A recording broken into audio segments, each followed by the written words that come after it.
La figura de Trajano fue considerada por la historiografía romana como la del Optimus Princeps, y su actitud de respeto por el Senado y por la tradición, así como su eficaz gestión de gobierno, le valieron la admiración de sus contemporáneos. Siguiendo el modelo político esbozado por Augusto, mejoró la administración imperial, realizó numerosas obras públicas y, consciente del declinar demográfico del imperio, instauró diversas iniciativas tendentes a paliar sus efectos, protegiendo a las familias numerosas y a los huérfanos. Sin embargo, Trajano es recordado sobre todo por sus campañas militares, que llevaron las fronteras del Imperio Romano hasta su punto de máxima expansión. Tras dos intensas campañas, entre el año 101 y 107, las legiones consiguieron quebrar la resistencia del reino dacio del rey Decébalo. Ocupada Dacia, que fue repoblada por colonos itálicos, Trajano llevó a cabo una importante reorganización del limes antes de pasar a la ofensiva contra el enemigo tradicional de Roma en Oriente, los partos. En el año 113, un nutridísimo ejército romano inició el ataque que lo llevaría a ocupar toda la Mesopotamia y conquistar ciudades como Babilonia y Tesifonte para llevar las armas de Roma hasta el Golfo Pérsico. La Arabia Pétrea, Armenia y Mesopotamia parecieron incorporarse al imperio, que alcanzó la mayor extensión conocida. Sin embargo, estos límites territoriales resultaron más difíciles de conservar que de conquistar, hasta el punto de que una rebelión judía y el continuo hostigamiento por parte de los partos de Cosroes obligaron a Trajano a evacuar el sur de Mesopotamia. Durante esta campaña, Trajano enfermó y murió durante su regreso a Roma. Una vez más, no fue fácil la sucesión, y la adopción de Adriano, articulada durante los últimos días de la enfermedad de Trajano, tuvo que ser impuesta al Senado con el apoyo del ejército. Al morir Trajano, Adriano accedió al trono imperial contando con el apoyo del clan hispano del Senado, que había acrecentado su influencia durante el reinado anterior, y el apoyo de la emperatriz Plotina, que aseguró que el emperador había adoptado a Adriano días antes de morir. Su reinado lo marcó la ausencia de operaciones militares importantes, con la excepción de la Segunda Guerra Judeo-Romana, en la que los judíos fueron casi exterminados y diseminados fuera de Palestina. Se renunció a la conquista de Mesopotamia al considerarla indefendible, y sus decisiones de marcado carácter antimilitarista tenían como objeto trazar unas fronteras estables que resultaran fáciles de defender. Las fronteras menos estables se vieron reforzadas con fortificaciones permanentes, la más famosa de las cuales es el Muro de Adriano, construido en Gran Bretaña. Con el sistema de destacamentos era posible no turbar el equilibrio militar territorial que con tanta dificultad se había conseguido.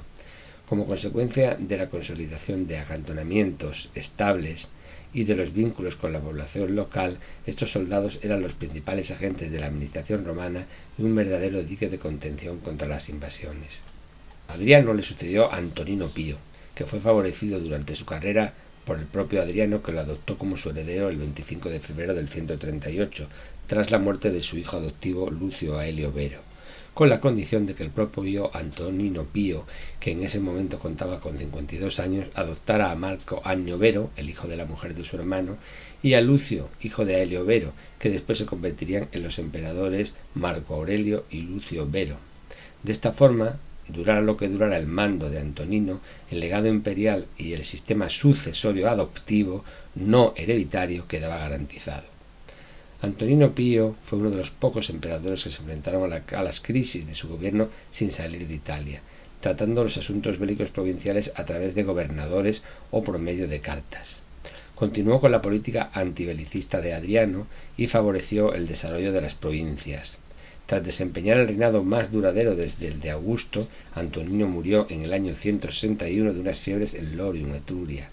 Refiere Suetonio que la última palabra que pronunció fue aequanimitas, ecuanimidad, y según Edward Gibbon, el autor de la historia de la decadencia y caída del Imperio Romano, esta idea expresa muy bien la característica de su largo reinado. Otros autores, por contra, sostienen que se desinteresó de los eventos que sucedieron en el exterior de Italia, que debería haber librado una guerra preventiva contra los invasores en pos de hacerles retroceder, y que de su inactividad derivan los problemas a los que tuvo que enfrentarse en el periodo siguiente Marco Aurelio. La llegada al trono de Marco Aurelio en marzo del año 161 se produjo sin ningún tipo de conflicto y de la forma más pacífica que jamás se había dado en Roma. Fue esta una sucesión que ya estaba pactada desde tiempos del emperador Adriano. Originario de Ucibie, Espejo, ciudad cercana a Córdoba, capital de la Bética, Marco Aurelio quedó huérfano de padre cuando tan solo tenía 3 años. Desde muy joven acaparó la atención del emperador Adriano, que sentía una predilección especial por este muchacho. Era Marco un niño lleno de inquietudes por el conocimiento, activo e inteligente. La buena armonía que existía entre Antonio y Marco quedó patente en los más de 20 años que compartieron el cargo de emperador y heredero. En primer lugar, Antonino había perdido a sus 2 hijos varones y veía en Marco Aurelio no ya al hijo adoptivo, sino a su propio hijo. Por otro lado, ambos compartían afinidad filosófica, los dos eran estoicos, y el estoicismo, de facto, operó como la ideología predominante durante toda la dinastía de los Antoninos. Con la llegada al poder de Marco Aurelio, toda la paz y la tranquilidad que hubo con su predecesor Antonino pareció derrumbarse, como si todos los enemigos fronterizos hubieran estado aletargados esperando para sublevarse a la vez. En el 162 los partos invadieron Armenia, reino satélite y aliado de Roma. Marco Aurelio envió a su yerno y coemperador Lucio Vero. Este menospreció el poderío asiático y cayó derrotado. El emperador tuvo que enviar en su ayuda nuevas tropas y a los 2 mejores generales de su época. Armenia por fin fue liberada y Mesopotamia reconquistada. Con este motivo, en el 165 Lucio celebró un triunfo en Roma y se le otorgó el título de Armenicus. Pero la alegría duró poco. Ese mismo año comenzó en Roma la peor de las guerras contra un enemigo despiadado surgido en las guerras de Oriente, la peste, probablemente la viruela, una epidemia que diezmó y afectó especialmente a las legiones. En el año 167, coaligadas las tribus germánicas del norte de Europa, los astingos, los vándalos, los alanos y capitaneados por los marcómanos, habían hecho una enorme brecha por el Rin y el Danubio. Al propio Marco y su yerno Lucio Vero acudieron con un ejército completado a base de esclavos y de gladiadores hasta que la peste se extendió de tal manera por el amplio frente de batalla que hizo retroceder a los invasores. En enero del 169, débilmente sujetadas las fronteras, los 2 coemperadores decidieron regresar a Roma, pero muy cerca de la actual Venecia encontró la muerte Lucio Vero. Solo 4 años después, en el 173, tuvo que regresar Marco Aurelio al norte, donde obtuvo una resonada victoria contra los cuados en la actual Hungría. En abril del 175 se produjo la rebelión del gobernador de Siria Cayo Avidio Casio. Fue proclamado emperador por sus legiones aduciendo que Marco Aurelio había muerto. Tuvo el apoyo de Siria y de Egipto y en contra Capadocia y Bitinia. Casio era un magnífico militar, pero un mal político. Cuando Marco se disponía a ir contra él, recibió su cabeza en una bolsa. Había sido decapitado por 2 de sus oficiales. Una vez más, Marco Aurelio dio muestra de su magnanimidad y mandó enterrar la cabeza y se le rindieron los honores correspondientes por los servicios a Roma, prohibiendo cualquier tipo de venganza contra los familiares del rebelde. Pero la guerra del norte continuaba y en el 180 nuevamente las tribus germánicas atacaron las guarniciones del Danubio. En esta postrera ocasión Marco se hizo acompañar por el heredero el aciago Cómedo. En el año 178 este sería el último viaje de Marco Aurelio. Al mando del ejército del norte estaba el nuevo yerno de Marco, Tiberio Claudio Pompeyano. Probablemente su figura inspiró en la célebre película Gladiator de Ridley Scott al protagonista, Máximo X Meridio, un general de origen sirio al que Marco hizo casar en el 171 con su hija predilecta Galeria Lucila, la bella viuda de Lucio Vero.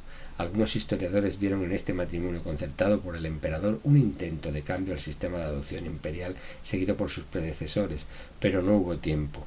Marco Aurelio murió inesperadamente el 17 de marzo del 180 víctima de la viruela, y Cómodo era el sucesor legítimo. Este ha sido el único error que la tradición histórica imputa al emperador, no haber continuado con la tradición sucesoria de los antoninos por adopción. Sabía que su hijo era un hombre sin moral y no eligió a tiempo un sucesor adoptivo, un sucesor convenientemente educado en la filosofía estoica que él mismo había predicado en sus meditaciones entre sus oficiales y que fue durante un siglo el sostén de la estabilidad del imperio. El relato histórico clásico muestra pocos ejemplos de humildad y majestad unidas como en la figura de Marco Aurelio. En sus 19 años de reinado apenas tuvo 4 años de paz. Pasó su vida defendiendo las fronteras y en los campamentos con las tropas. Pese a su débil condición física y a su edad, supo mantener la disciplina gracias a su templanza y al ejemplo de su carácter sereno y laborioso. Es como un santo del paganismo que, junto al constante afán de perfeccionamiento individual, posee también la preocupación por sus deberes en este bajo mundo.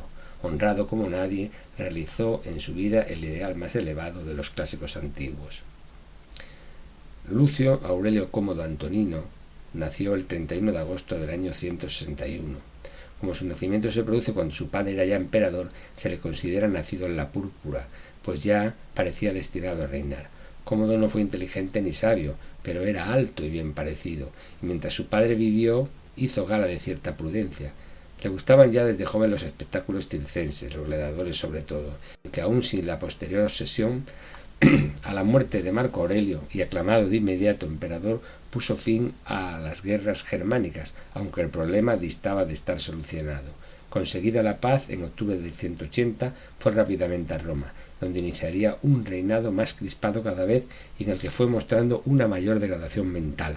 No se ocupó de la política ni de tarea administrativa alguna, sino de sus íntimos placeres, de su divinización en vida. Por eso muchas estatuas lo muestran como los atributos de Hércules, de quien se tuvo por una encarnación. Delegando todas las tareas en favoritos o validos, como Saotero, liberto nacido en Nicomedia, que facilitaba los placeres del César. Fueron continuas las disputas entre el emperador y el senado, que presenciaba la degradación del imperio y fomentaba continuas conspiraciones, a las que Cómodo respondía con venganzas directas y ejecuciones sumarias. La primera conjura, ya en el año 182, está encabezada por Lucila, la propia hermana del emperador. La conspiración fracasa y Lucila es detenida y enviada al destierro en Capri. Allí sobrevivió unos años hasta que Cómodo a la postre ordenó que la mataran. Igualmente muerto Saotero en el 185, sería sustituido por otro válido, Cleandro. Las conjuras se suceden hasta que, en la última, en la que interviene su esposa, que lo envenena, es asesinado y un esclavo finalmente acaba con su vida estrangulándolo. Dion Casio, historiador y testigo en este tiempo de algunas de las cosas que narra, ha hecho célebre esta frase: el reinado de Cómodo marcó la transición de un reino de oro y plata a otro de óxido y hierro. Para Edward Gibbon la figura de Cómodo era la de un demente solo interesado en Hércules, el placer y los gladiadores, y con él empieza la caída del Imperio Romano.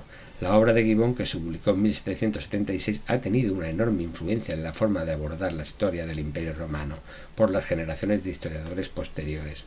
Así, frente a las monstruosidades del tenebroso Tiberio, del furioso Cayo Calígula, del débil Claudio y del vicioso y cruel Nerón, los emperadores hispanos del siglo II son para Gibbon los buenos emperadores: Nerva, Trajano, Adriano, Antonino Pío, Marco Aurelio y Lucio Vero.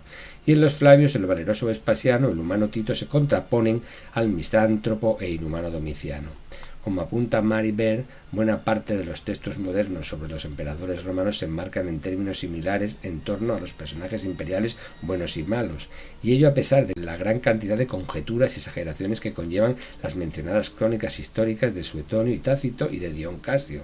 Han suscitado desde siempre enormes dudas sobre su veracidad entre los mismos historiadores. Basta observar la norma básica de que aquellos que fueron asesinados fueron demonizados por la necesidad de justificar la sucesión, y los que murieron en sus camas ensalzados. Lo cierto es que este planteamiento en torno a esas dinastías de emperadores como protagonistas históricos no llega a ninguna parte, dice Maribel, pues resulta más que evidente que las cualidades y el carácter de cada uno de los emperadores son insignificantes para la mayoría de los habitantes del imperio.